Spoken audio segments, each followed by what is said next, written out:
கர்த்தருடைய மகா பரிசுத்த நாமத்திற்கு மகிமை உண்டாவதாக. நாளிலே நாதாவிலே பங்கு பெற கர்த்தர் கொடுத்த மகா பெரிய இரக்கத்திற்காக கர்த்தருக்கு நன்றி சொல்கிறேன். போக்கிலும் மரத்திலும் கர்த்தருடைய கிருபை கூட இருந்தது, அதற்காக கர்த்தருக்கு நன்றி சொல்கிறேன். குடும்பத்தை வழி நடத்தினார், அதற்காக கர்த்தருக்கு நன்றி சொல்கிறேன். இந்த நாட்களிலே கர்த்தர் கொடுத்த வசனங்களை நாம் தியானித்து நம்முடைய ஆத்மாவை பிரயோஜனப்படுத்திக் கொள்வோமாக. ஓசியா 11வது அதிகாரம் 1வது வசனம். ஓசியா 11:1.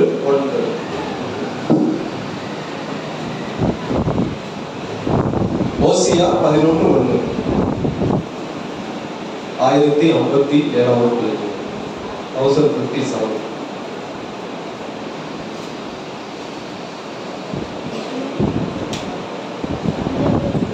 ஓசியா 11:1.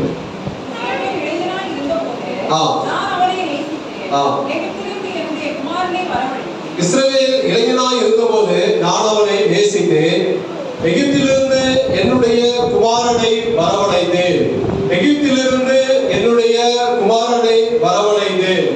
மத்தேயு 2வது அதிகாரம் 15வது வசனம். மத்தேயு 2:15.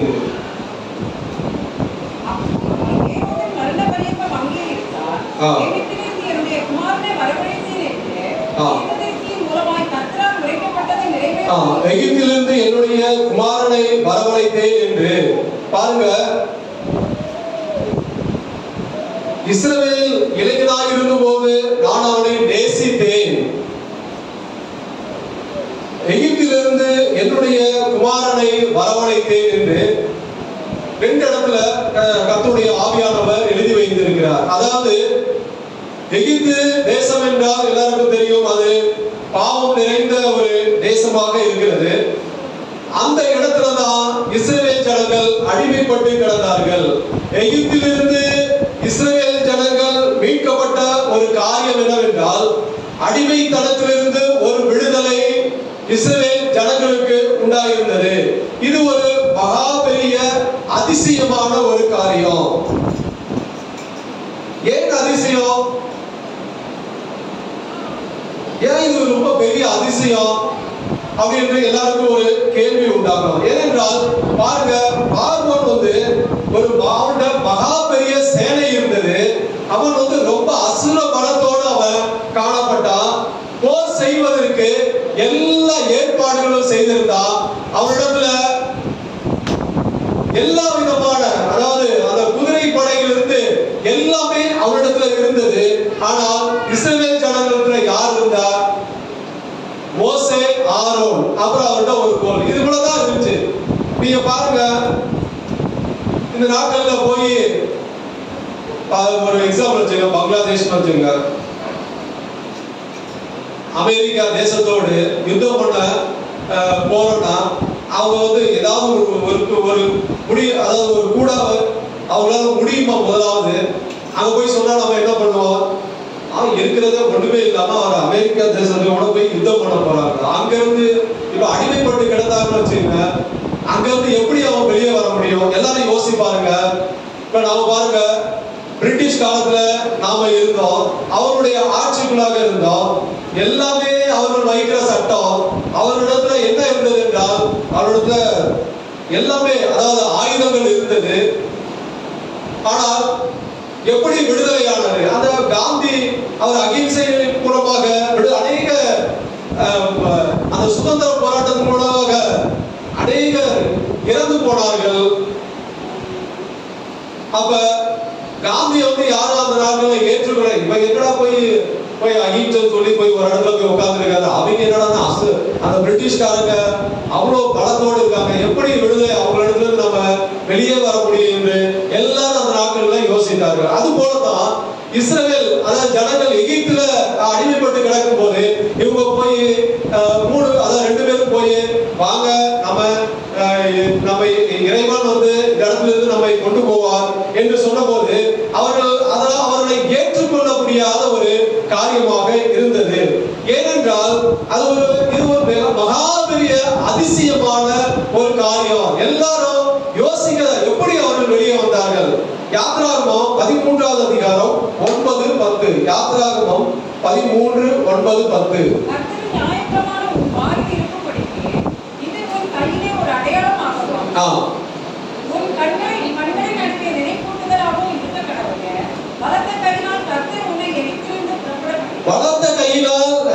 பலத்த கையினால் கர்த்தர் உன்னை எகிப்திலிருந்து புறப்பட பண்ணினார். பாருங்க, அதை நினைவு கூறும் பொருட்டு வருஷந்தோறும் அதை ஞாபகப்படுத்துகிறார். பாருங்க, ஏனென்றால் அவர்கள் அந்த இடத்துல விக்கிரகங்களை கும்பிடுகிற ஒரு இடத்திலிருந்து அந்த இடத்திலிருந்து மீட்ட ஒரு அற்புதமான ஒரு நாளாக இருக்கிறது. அவர்கள் விக்கிரகங்களை தொழுது கொண்டிருந்தார்கள்.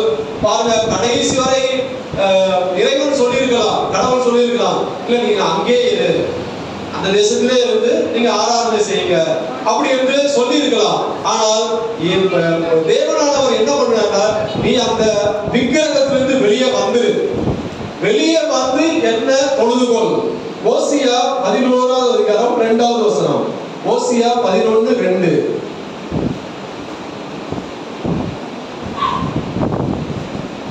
ஓசியா 11:2. அவர்கள் தங்களை அழைக்கிறவர்களின் முகத்துக்கு விலகி போய்விட்டார்கள். பாகாலுக்கு பலியிட்டு விக்கிரகங்களுக்கு தூபம் காட்டினார்கள். பாருங்க, பாகாலுக்கு பலியிட்டு விக்கிரகங்களுக்கு தூபம் காட்டினார்கள். அவர்கள் அநேக அந்த எகிப்தினுடைய தெய்வத்தை வணங்க ஆரம்பித்து விட்டார்கள். அப்ப தேவனுக்கு இவர்கள் என்னுடைய ஜனமாக இருக்கிறார்கள், ஆனால் என்னை விட்டு இவர்கள் பாகால்களுக்கும் விக்கிரகங்களுக்கும் தூபம் காட்டுகிறார்கள். இப்படியே போயிட்டு இருந்தா இந்த இஸ்ரவேல் ஜனங்கள் நம்மை மறந்து விடுவார்கள். அப்படி என்று அந்த எகிப்திலிருந்து இஸ்ரவேல் ஜனங்களை மீட்கப்பட்ட அந்த ஒரு அடிமைத்தனத்திலிருந்து விடுதலையான ஒரு மகாபெரிய ஒரு அதிசயமான ஒரு காரியமாக இருக்கிறது. அப்படி இருந்த அந்த விக்கிரகங்களை அவர்கள் தொழுது கொண்டிருந்த போதிலும் இஸ்ரவேல் ஜனங்களை தம்முடைய சொந்த ஜனமாக இறைவன் ஏற்றுக்கொண்டார். ஹல்லேலூயா! நீ இங்கிருந்து வெளியே வா, நீ வெளியே வந்து நான் சொல்லுகிற இடத்துல போய் நீ தொழுது கொள், அப்பதான் உன்னை நான் ஆசீர்வதிப்பேன், நீங்கள் அப்பதான் என்னுடைய சொந்த ஜனங்களாக இருப்பீர்கள் என்று அந்த அடிமைத்தனத்திலிருந்து விடுவித்த தேவனுக்கு அவர்கள் நன்றி செலுத்தினார்கள். ஹல்லேலூயா! எகிப்தில இஸ்ரவேல் ஜனங்கள் எப்படி அவர்கள் இருந்தார்கள் என்று நாம பார்த்தோம் என்றால், பாருங்க, யாத்ராகமம் 3வது அதிகாரம் 7-9. யாத்ராகமம் 3:7-9. யாத்ராகமம் 3:7-9. அப்பொழுது கர்த்தர் எகிப்திலிருக்கிற என் ஜனத்தின் உபத்திரவத்தை நான் பார்க்கவே பார்த்தேன். ஆளோட்டிகளின் நிமித்தம் அவர்கள் இடுகிற கூக்குரலை கேட்டேன். அவர்கள் படுகிற வேதனைகளையும் அறிந்திருக்கிறேன். உபத்திரவத்தை நான் பார்க்கவே பார்த்தேன். என் ஜனத்தில் பாருங்க, எகிப்தில் இருக்கிற என்னுடைய ஜனம் உபத்திரவத்தை நான் பார்க்கவே பார்த்து அவர்கள் மகா உபத்திரவத்தை அனுபவித்தார்கள். அவர்களுடைய கூக்கலிட்டார்கள். அவர்களுடைய வேதனை மிகவும் கொடிதாக இருந்தது. அவர்கள் படுகிற வேதனைகளையும் அறிந்திருக்கிறேன். அப்ப அந்த இடத்துல அவங்க ரொம்ப சந்தோஷமாக இருந்தார்களா? இல்ல, அவர்கள் மகா உபத்திரவப்பட்டார்கள். தினந்தோறும் அவர்கள் தேவனை நோக்கி கூக்கலிட்டார்கள். தினந்தோறும் அவர்கள் வேதனைகளை அனுபவித்துக் கொண்டிருந்தார்கள்.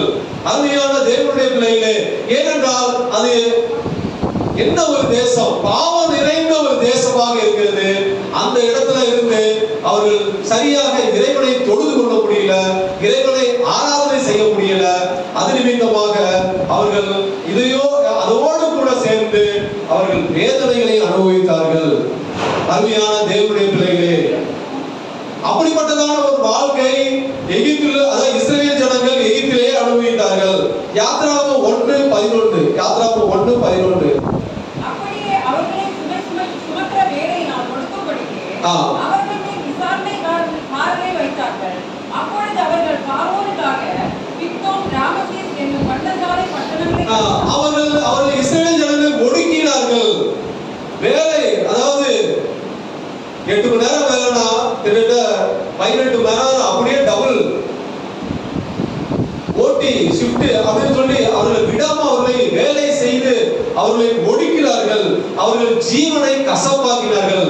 அப்படின்னா ஏண்டா வாழ்கிறோம், இந்த தேசத்துல ஏன் வாழ்கிறோம்? நம்ம தேவனுடைய சந்ததி அல்லவா?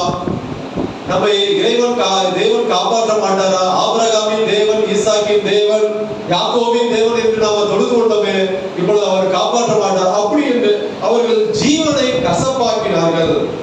இப்படி தீர்க்கதரிசியாகிய மோசேயை இறைவன் தெரிந்து கொண்டார்.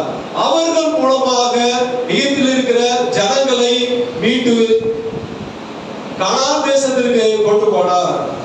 அருமையான தேவனுடைய பிள்ளைகளே, இவர்கள் அந்த கானான் தேசத்திற்கு போவதற்கு முன்பாக அவர்கள் மகா உபத்திரவம் அனுபவித்தார்கள். கூக்குரல், வேதனை, பாகால்களை தொழுது கொண்டார்கள், விக்கிரகங்களை தொழுது கொண்டார்கள். இப்படித்தான் நாமளும் ரட்சிக்கப்படுவதற்கு முன்பு இப்படிப்பட்டதான ஒரு அடிமைத்தனத்தில் இருந்து வாழ்ந்து கொண்டிருந்தோம். அருமையான தேவனுடைய பிள்ளைகளே, நாம் இந்த நாட்களில் சற்று யோசிப்போம். நாம் ரட்சிக்கப்படுவதற்கு முன்பு நாம் எப்படி வாழ்ந்து கொண்டிருந்தோம்? கூக்குரல் இட்டு கொண்டிருக்கின்றோம். வேதனை, என்னை யார் காப்பாற்றுவார் என்ற வேதனை, உபத்திரவம், இந்த ஒடுக்குதல், அதாவது எல்லாம் சேர்ந்து. ஏனென்றால் நம்ம விக்கிரகத்தை தொழுது கொண்டிருந்தோம். ரட்சிக்கப்படுவதற்கு முன்பாக நாமோ இஸ்ரவேல் ஜனங்கள் எப்படி எகிப்து தேசத்துல அடிமைப்பட்டு கிடந்தார்களோ அதே போல நாம இயேசுவை ஏற்றுக்கொள்வதற்கு முன்பாக இப்படிப்பட்டதான ஒரு அடிமைத்தனத்திலே நாம காணப்பட்டோம். ஒவ்வொருவருடைய கூக்குரலை கேட்பதற்கு ஆள் இல்லை. அந்த வேதனைகளை சரிப்படுத்துவதற்கு ஆள் இல்லை. உபத்திரவம் மேலும் மேலும் மேலும் போய்கிட்டே இருக்கு. நம்மளை ஒடுக்குகிறவர்கள் அதிலிருந்து அந்த பிரச்சனைகளிலிருந்து நீக்குவதற்கு ஆள் இல்லை. அருமையான தேவனுடைய பிள்ளைகளே, ரட்சிக்கப்படுவதற்கு முன்பு நம்முடைய வாழ்க்கை எப்படி இருந்தது அதை குறித்து இந்த நாட்கள்ல கொஞ்சம் தியானிப்போம். யோவான் 8வது அதிகாரம் 34வது வசனம். யோவான் 8:34. யோவான் 8:34.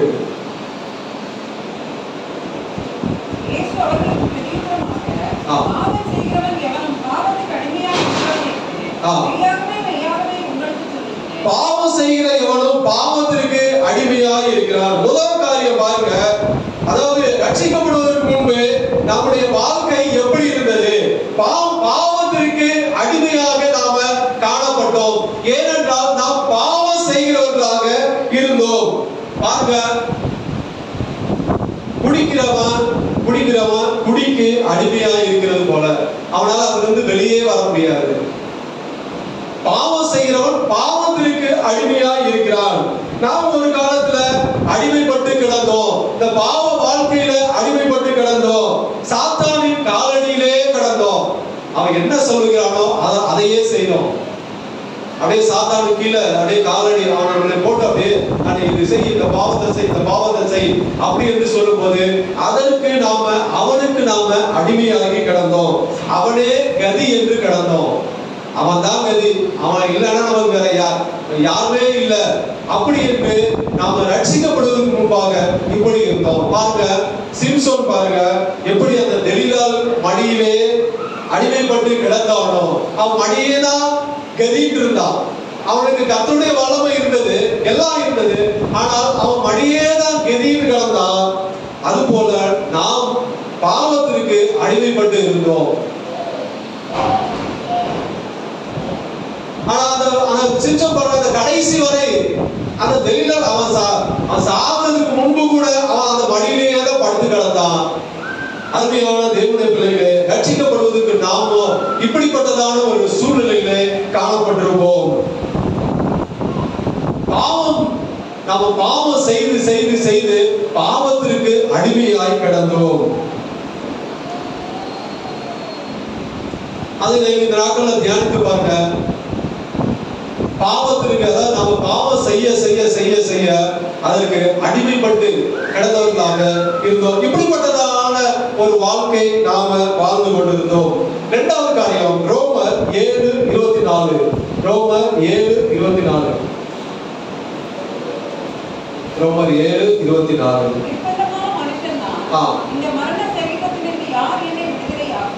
பாருங்க, இரண்டாவது காரியம் பாருங்க, நிர்பந்தமான மனுஷன் நான்.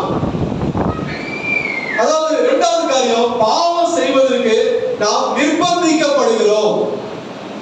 முதலாவது பாவம் செய்கிறோம், பாவத்திற்கு அடிமையா இருக்கிறான். இப்ப இரண்டாவது காரியம் பாருங்க, நிர்பந்திக்கப்படுகிறோம். எதற்கு நிர்பந்திக்கப்படுகிறோம் என்றால் பாவம் செய்வதற்கு நாம நிர்பந்திக்கப்படுகிறோம். இந்த பாவத்தை செய்ய வேண்டும் என்று நாம கட்டாய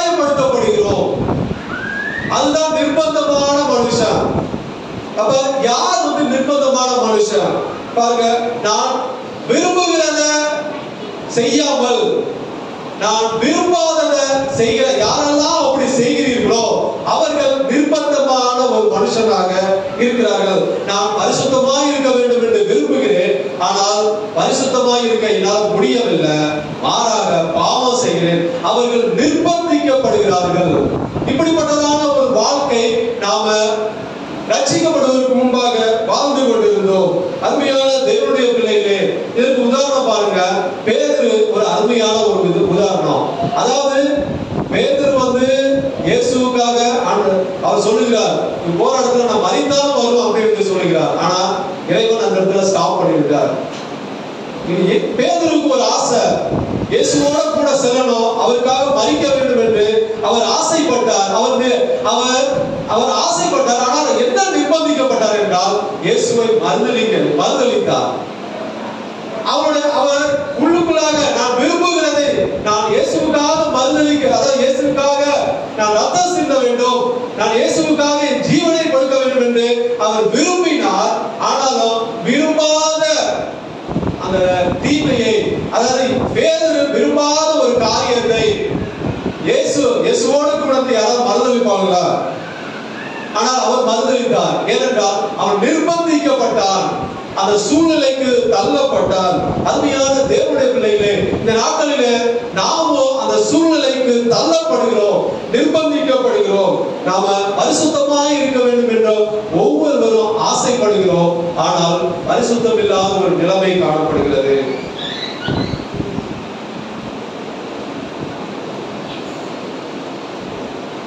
பாருங்க, ரோமர் 7:7 வசனம்.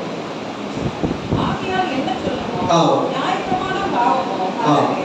பாவம் என்னதென்று நியாயப்பிரமாணத்தினால் நான் அறிந்தேன் என்று மற்றபடி அறியவில்லை. நிச்சயாதிருப்பாயாக என்று நியாயப்பிரமாணம் சொல்லாதிருந்தால் நிச்சய பாவம் என்று நான் அறியாமல் இருக்கிறேன். பாருங்க, இச்சையாதிருப்பாயாக, அதாவது இச்சிக்க கூடாது என்று சொல்லு, ஆனாலும் அது அவர்கள் இச்சிக்கிறது. அதாவது நான் விரும்புகிறேன், இதை நான் செய்யக்கூடாது என்று, ஆனால் நான் விரும்பாத இதையே இந்த பாவத்தையே நான் திரும்ப செய்து கொண்டிருக்கிறேன். அருமையான ரட்சிக்கப்படுவதற்கு முன்பாக இப்படிப்பட்டதான அப்படியே மூழ்கி கிடந்தோம். யாரும் சொல்வதற்கு ஆள் இல்லை. நாம நிர்பந்தத்திற்குள்ளாக நாம கடந்து சென்றோம், பாவத்திற்கு அடிமையாக இருந்தோம். மூன்றாவது காரியம் 1 பேதுரு 2:9. 1 பேதுரு 2:9. 1 பேதுரு 2:9. நீங்களோ உங்களை அந்தகாரத்திலிருந்து தம்முடைய ஆச்சரியமான ஒளியிடத்துக்கு வரவழைத்தவருடைய புண்ணியங்களை அறிவிக்கும்படிக்கு தெரிந்து கொள்ளப்பட்ட சந்ததியாயும் ராஜரீகமான ஆசாரிய கூட்டமாயும் பரிசுத்த ஜாதியாயும் அவருக்கு சொந்தமான ஜனமாயும் இருக்கிறது. மூன்றாவது காரியம் பாருங்க, நீங்களோ உங்களை அந்தகாரத்தில் நின்று, பாருங்க, அந்தகாரத்தில் வாழ்கிற ஒரு வாழ்க்கை வாழ்ந்து கொண்டிருந்தோம். அந்தகாரம் என்றால் மரண இருள், அதாவது பாவத்தினால் உண்டான மரண இருள், அந்தகாரம், பயம், இதெல்லாம் வந்து அந்தகாரத்திற்கு அது சம்பந்தப்பட்டதாக ஒரு காரியமாக இருக்கிறது. ஏசாயா 9வது அதிகாரம் 2வது வசனம். ஏசாயா 9:2. ஏசாயா 9:2. இருளில் நடக்கிற ஜனங்கள் பெரிய வெளிச்சத்தை கண்டார்கள். மரண இருளின் தேசத்தில் குடியிருக்கிறவர்கள் மரண இருளின் தேசத்தில், பாருங்க, மரண இருள், இது எப்போது இந்த மரணம் என்னை தொற்றிக்கொள்ளுமோ என்ற ஒரு பயம். அவர் அந்தகார வாழ்க்கை நாம வாழ்ந்து கொண்டிருந்தோம். பாருங்க, ரட்சிக்கப்படுவதற்கு முன்பாக எதுக்கெடுத்தாலும் பயப்படுவோம். எப்ப ஏற்கனவே சொல்லியிருக்காரு, எப்ப மரணம் நேருமோ என்ற பயம் நமக்குள்ளாக தொற்றிக்கொண்டே இருக்கும். அந்தகாரமான ஒரு வாழ்க்கை, மரண பயம் எப்பொழுதுமே அவர்களுக்கு காணப்படும். பாவம் செய்வதால் இப்படிப்பட்ட பயம் நமக்கு ஏற்படும். நீங்க பாவம் செய்து கொண்டே இருக்க, நீங்க எதற்குமே உங்களுக்கு ஏதாவது எந்த ஒரு பிடியுமே இருக்காது. நீங்க பாவம் செய்து கொண்டே இருக்கும்போது அதாவது போனாலே ஐயோ நம்ம இறந்துருவோமா அப்படி என்ற ஒரு பயம் உங்களுக்குள்ளாக எப்பொழுதும் காணப்படும். அந்த காலத்தில் வாழ்கிற ஒரு வாழ்க்கை. அருமையான தேவனுடைய பிள்ளைகளே, பாருங்க, இதற்கு சரியான உதாரணம் பாருங்க, யூதாஸ் காரியத்தை சொல்லலாம். அவன் காட்டி கொடுத்த நிமித்தமாக ஐயோ அவனுக்கு மரண பயம் தொற்றிக் கொண்டது. அந்தகாரம் அவனை சூழ்ந்து கொண்டது. பாருங்க, அந்த மரண பயத்தினால் என்ன ஆண்டு கொண்டு செத்தான். அருமையான தேவனுடைய பிள்ளைகளே, நாம இப்படிப்பட்டதான ஒரு வாழ்க்கையில காணப்பட்டோம். அந்தகாரமான ஒரு வாழ்க்கை, எப்பொழுது மரணம் சம்பவிக்கும் என்ற ஒரு சூழ்நிலை, இந்த மாதிரி ஒரு சூழ்நிலைக்குள்ளாக நாம் வாழ்ந்து கொண்டிருந்தோம்.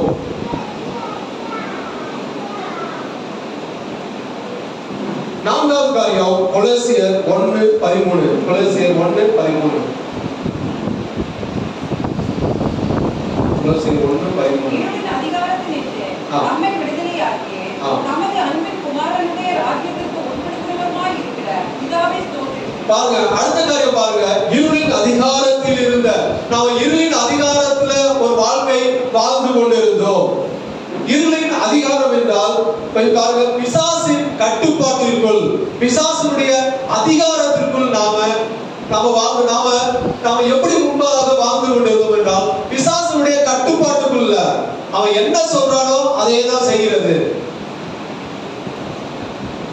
அப்படிப்பட்டதான ஒரு கட்டுப்பாட்டுக்குள்ளாக நாம வாழ்ந்து கொண்டிருந்தோம். பாருங்க,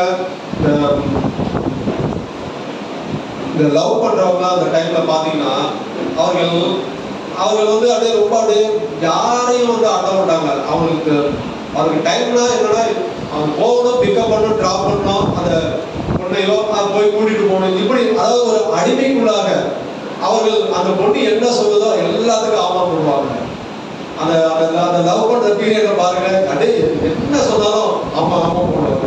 ஆனா அதே கல்யாணம் ஆகட்டும், நீ என்ன சொன்னாலும் கேட்கவே மாட்டான். அந்த மாதிரி ஒரு சூழ்நிலை.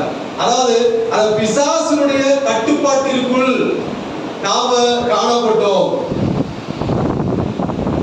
அப்படிப்பட்டதான ஒரு சூழ்நிலையில நாம வாழ்ந்து கொண்டிருந்தோம். அதாவது இருளின் அதிகாரம், பிசாசினுடைய அதிகாரம் என்ன அப்படின்னா, எபேசியர் 6:12. எபேசியர் 6:12.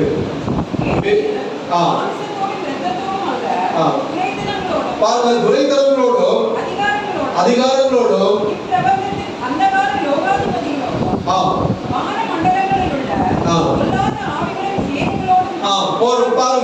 பாருங்க, அதாவது பிசாசின் அதிகாரம் என்ன, அதாவது அவனுக்கு துரைத்தனங்களோடு நம்மை வந்து எதிர்ப்பான். அவனுடைய அதிகாரம், அவன் எல்லா அதிகாரத்தோடு நம்மை வந்து எதிர்ப்பான். பிரபஞ்சத்தின் அந்தகார லோகாதிபதி எல்லாத்தையும் கூட்டிட்டு வந்து பாவம் செய்ய வைக்க அவன் நினைப்பான். அப்புறம் வானமண்டல் பொல்லாத ஆவியின் சேனைகளோடு, இது எல்லாம் அவனுடைய கட்டுப்பாட்டிற்குள் இருக்கிறது. இது எல்லாம் வந்து சேரும் போது நம்மளால தாக்கு பிடிக்க முடியுமா? ரட்சிக்கப்படுவதற்கு முன்பாக நான் சொல்கிறார், அதாவது எல்லா அதிகாரத்தோடு வாழ்வான். எப்படியாவது இந்த பையனை அல்லது எப்படியாவது இந்த மகனை அல்லது எப்படியாவது இந்த சகோதரன் சகோதரிய இளத்தந்தை பாவம் செய்து வைத்து விட வேண்டும். அவனுடைய ஒரே நோக்கம் பாவம் செய்து வைத்து விட வேண்டும். இறைவனை ஒருபோதும் அவன் அறியக்கூடாது. அதற்காக இந்த அதிகாரத்தை எல்லாத்தையும் மனிதர்கள் மேல அப்படியே கொண்டு வருவான். அதுதான் அவனுடைய நோக்கமாக இருந்தது. நம்மை அதாவது கட்டுப்படுத்தி அவனுடைய கட்டுப்பாட்டுக்குள்ள நாம கொண்டு வர வைப்பான். இவைகளின் அதிகாரத்துக்கு கீழ்ப்படுத்தி வைத்திருக்கிற ஒரு நிலைமை நமக்கு உண்டு. அதாவது இயேசுவை ஏற்றுக்கொள்ளாத காலத்துல காணப்பட்டது. பாருங்க, இதற்கு நல்ல ஒரு எக்ஸாம்பிள் சொன்னா லூசிபர். அவனை சொல்லலாம், அவன் வந்து பெரிய ஒரு மகிமையாக இருந்தான். ஆனாலும் இந்த அந்தகார லோகா எல்லாம் பொல்லாத ஆவியின் சேனை எல்லாம் போய் அவனுக்கு ஒரு பெருமை வந்தது. இவன் எல்லாத்தையும் எதிர்த்து நிற்க அவனுக்கு வல்லமை இருந்தது. ஆனால் அந்த பிசாசுடைய கட்டுப்பாட்டிற்குள் இவன் கடந்து சென்று விட்டான். அருமையான தேவனுடைய பிள்ளைகளே, நாம் ரட்சிக்கப்படுவதற்கு முன்பாக இப்படிப்பட்டதான ஒரு வாழ்க்கை வாழ்ந்து கொண்டிருந்தோம். பாவத்திற்கு அடிமையாய் கிடந்தோம், நிர்பந்திக்கப்பட்டோம். பாவம் செய்வதற்கு நாம நிர்பந்திக்கப்பட்டோம்.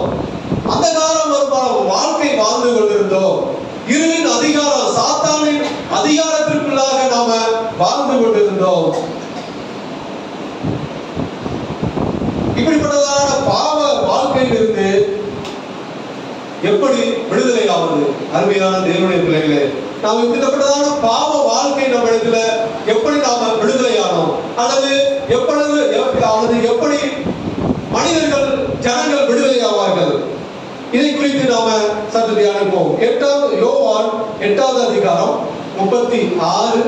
அதாவது இந்த பாவத்திற்கு அடிமையாக இருக்கிறவர்கள், பாவம் செய்வது நிர்பந்திக்கப்படுகிறவர்கள், அந்தகாரமான ஒரு வாழ்க்கை வாழ்கிறவர்கள், இருளின் அதிகாரத்தில் இருக்கிறவர்கள், இவர்கள் பாவ வாழ்க்கையிலிருந்து எப்படி நாம விடுதலையானோம், இனி இருக்கிற ஜனங்கள் எப்படி விடுதலை ஆவார்கள்? யோவான் 8:36. யோவான் 8.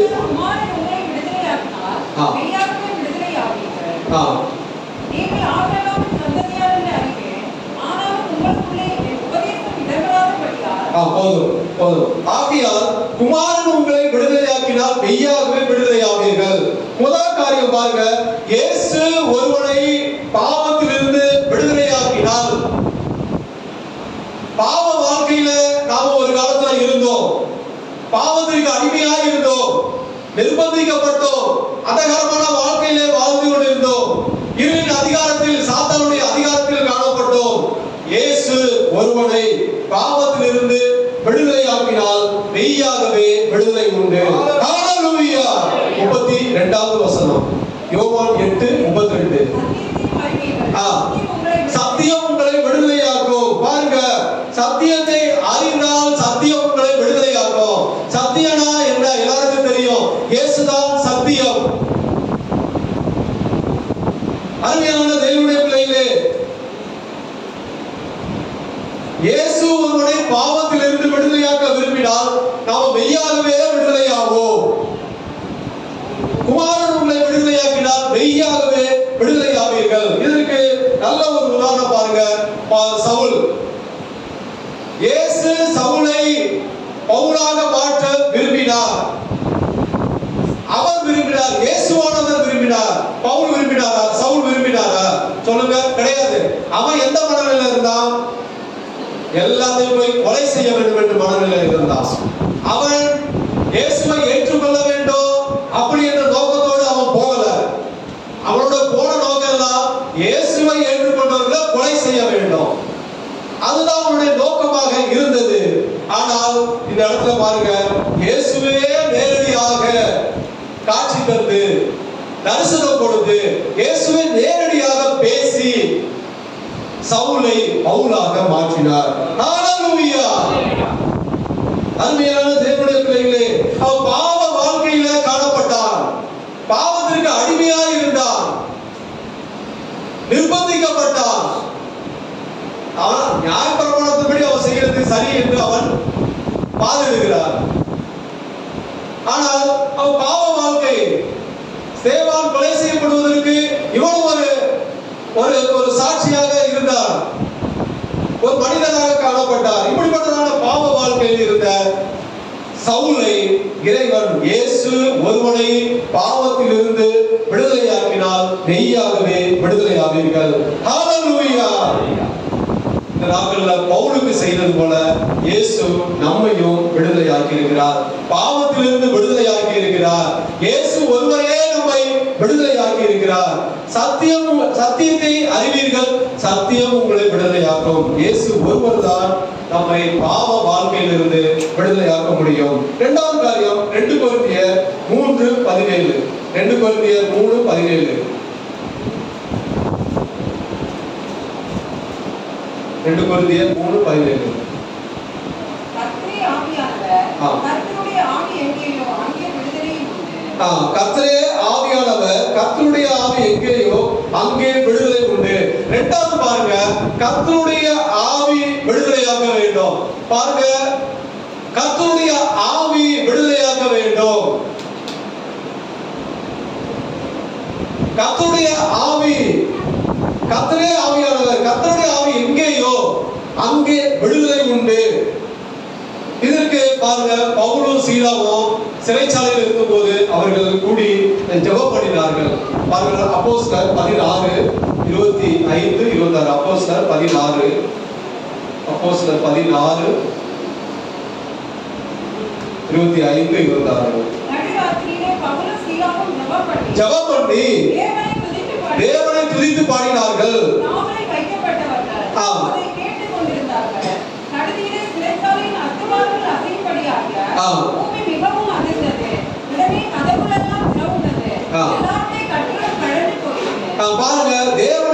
துதித்து ஜெபம் பண்ணி தேவனை துதித்து பாடினார்கள். அந்த இடத்துல கர்த்தருடைய ஆவியானவர் இறங்கி விட்டார். நடுராத்திரியில இறங்கி விட்டார். இறங்கி கர்த்தருடைய ஆவி எங்கேயோ அங்கே விடுதலை உண்டு. இவர்கள் வந்து பாவ வாழ்க்கையில கிடையாது, இவர்கள் ஜெபம் பண்ணினார்கள், துதித்துக் கொண்டிருந்தார்கள். அங்க விடுதலை யாருக்கு உண்டானது என்றால் பாருங்க 33, 34.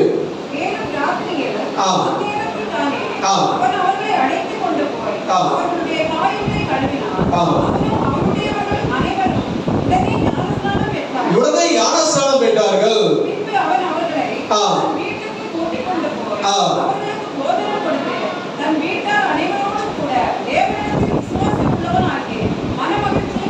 தன் வீட்டார் அனைவரோடு கூட தேவனிடத்தில் விசுவாசம் உள்ளவனாகி மன மகிழ்ச்சியா இருந்தார். பாருங்க, இது எல்லாம் பார்த்து கொண்டு இருக்கிறான். அந்த சிறைச்சாலைக்காரன் பாருங்க, அவன் சத்தமிட்டு அவன் கூப்பிடுகிறான் பாருங்க. ஏன்னா அவர்களுக்கு கட்டிலெல்லாம் அவிழ்ந்து போயிட்டு இவர்கள் எங்க ஓடி போயிருவாங்களோ இந்த பயம் அதை தொத்தி கொண்டது. இது எல்லாம் பார்த்த அந்த சிறைச்சாலைக்காரன் உண்மையாகவே இவர்கள் தேவ மனிதர்கள் அப்படி என்று நினைத்து பாருங்க, அந்த இடத்துல கர்த்தருடைய ஆவி எங்கேயோ அங்கே விடுதலை உண்டு. இந்த சிறைச்சாலைக்காரன் பாவ வாழ்க்கையிலே காணப்பட்டான். இயேசுவை ஏற்றுக்கொள்ள முடியாத ஒரு மனிதனாக இருந்தால் கர்த்தருடைய ஆவி இவர்கள் மத்தியில் இறங்கின நிமித்தமாக இவன் ரட்சிக்கப்பட்டான். இவன் இயேசுவை ஏற்றுக்கொண்டான்.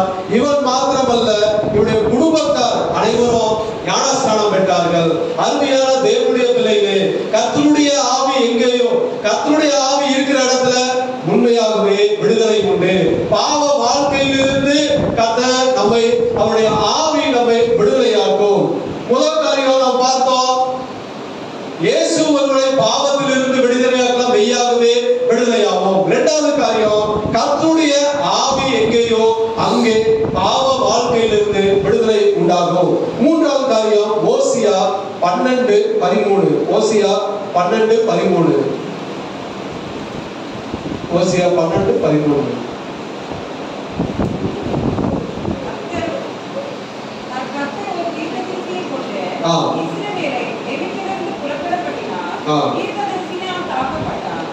பாருங்க, மூன்றாவது காரியம் பாருங்க, கர்த்தர் ஒரு தீர்க்கதரிசியை கொண்டு இஸ்ரவேலை எகிப்திலிருந்து புறப்பட பண்ணினார்.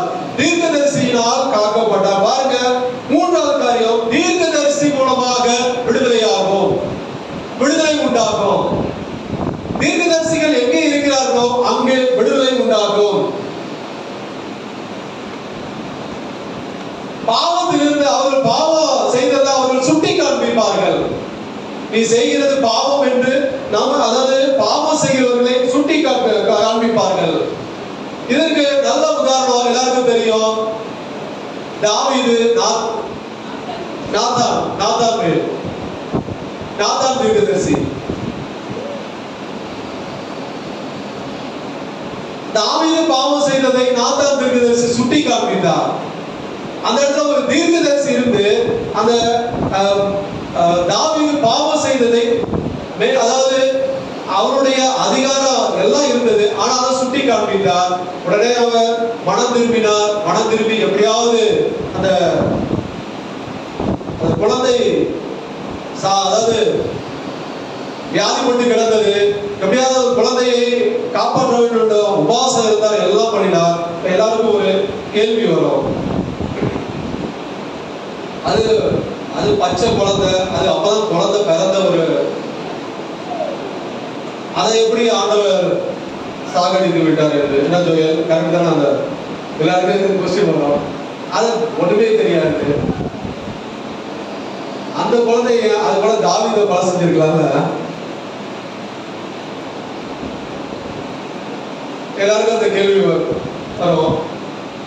நான் இதை குறித்து தியானிக்கும் போது பாருங்க, அதாவது தாவீது அவன் தவறு நிமித்தமாக அந்த குழந்தையை இறைவன் சிருஷ்டித்தார். எதற்காக என்றால், இன்னொரு தடவை இந்த உரியாவின் மனைவிக்கு செய்தது போல இன்னொரு தடவை நீ எந்த மற்றவருடைய மனைவிக்கு நீ ஒருபோதும் செய்யக்கூடாது.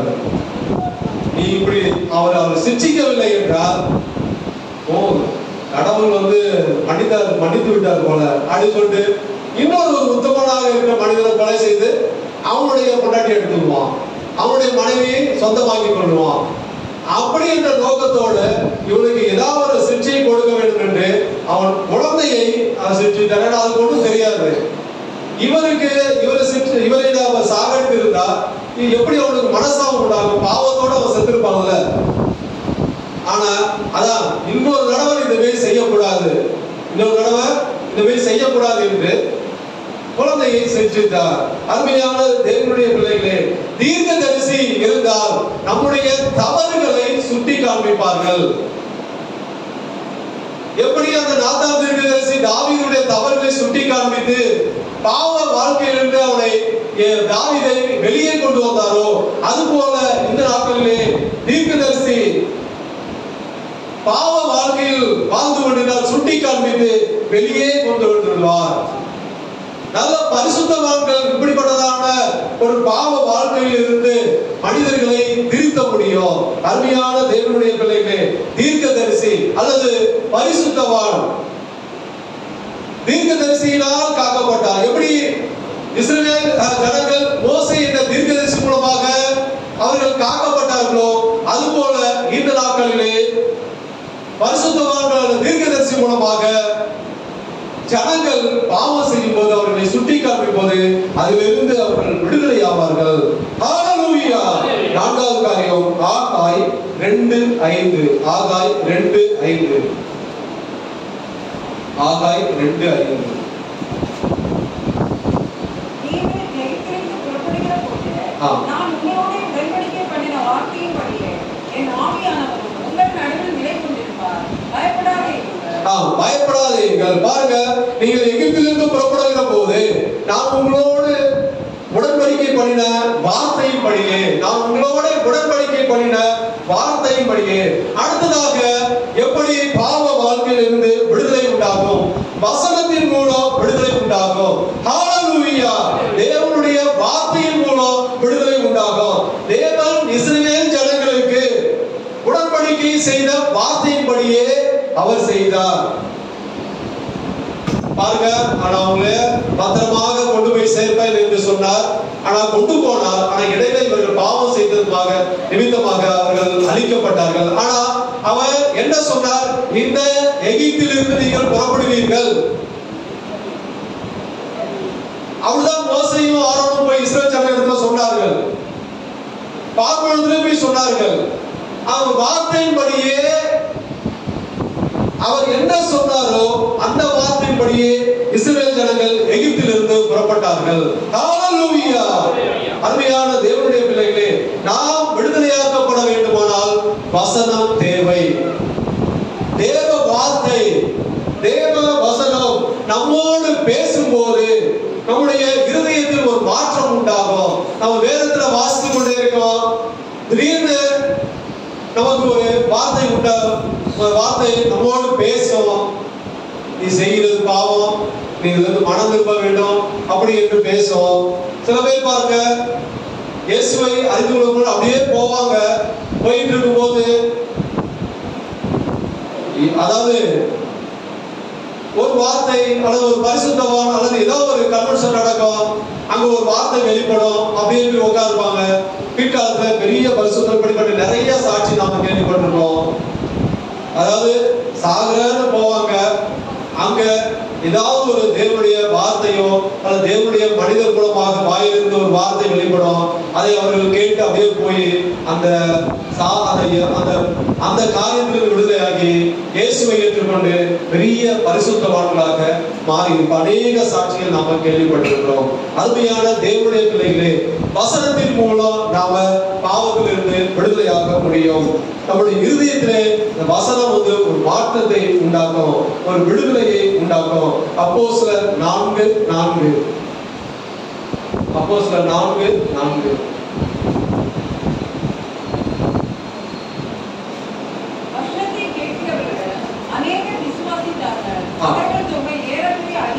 வசனத்தை கேட்டவர்கள் அநேகர் வசனத்தை கேட்டவர்கள், அப்போஸ்தலர் சொன்ன அந்த வசனத்தை கேட்டவர்கள் கேட்டார்கள், அநேகர் விசுவாசித்தார்கள். அவர்கள் தொகை 5000 பேர். பாருங்க, வசனத்தை கேட்டது, அதாவது பாவ வாழ்க்கையிலிருந்து விடுபட வேண்டுமானால் நாம் வசனத்தை கேட்கும் போது பாவ வாழ்க்கையில் அவர்கள் விசுவாசத்தின் நிமித்தமாக இயேசுவை ஏற்றுக்கொண்டார்கள்.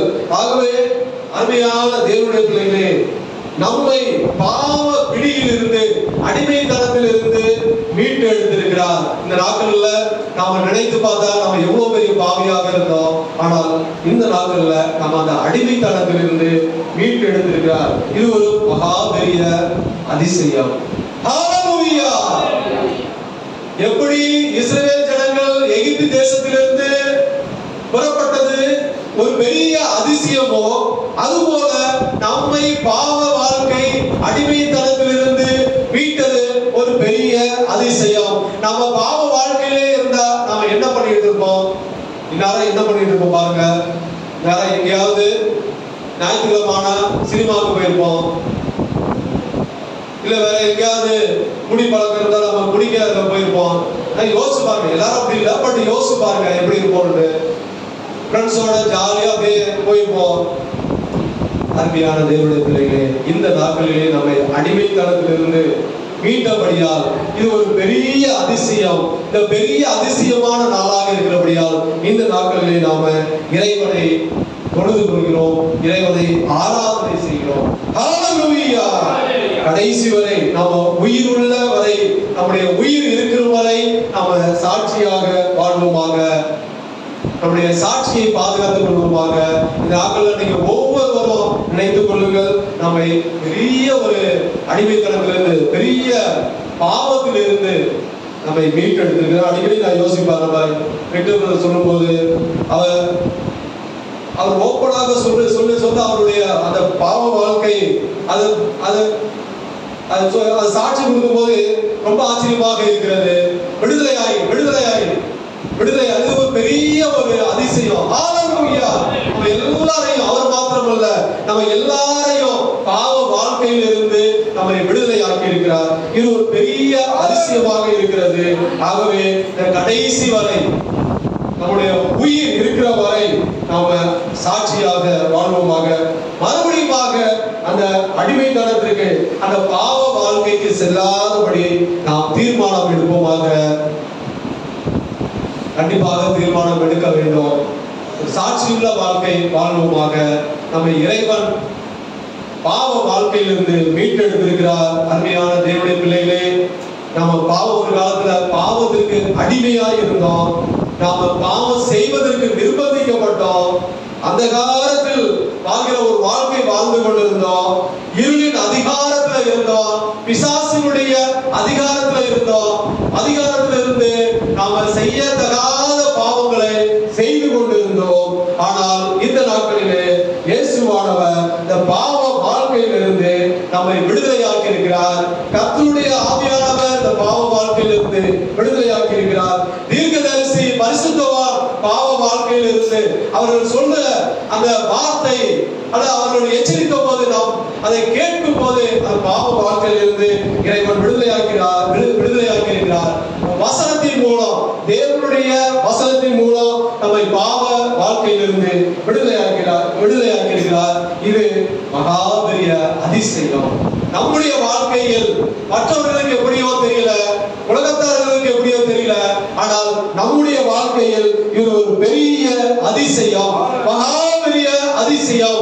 நம்மை அடிமைத்தனத்திலிருந்து, பாவ வாழ்க்கையில் இருந்து நாட்களிலே மீட்டு இறைவனை தொழுது கொள்ளும்படியாக, இறைவனை ஆராதனை செய்யும்படியாக, அவருக்கு பரிசுத்தமாக வாழும்படியாக பாக்கியத்தை கொடுத்திருக்கிறார்.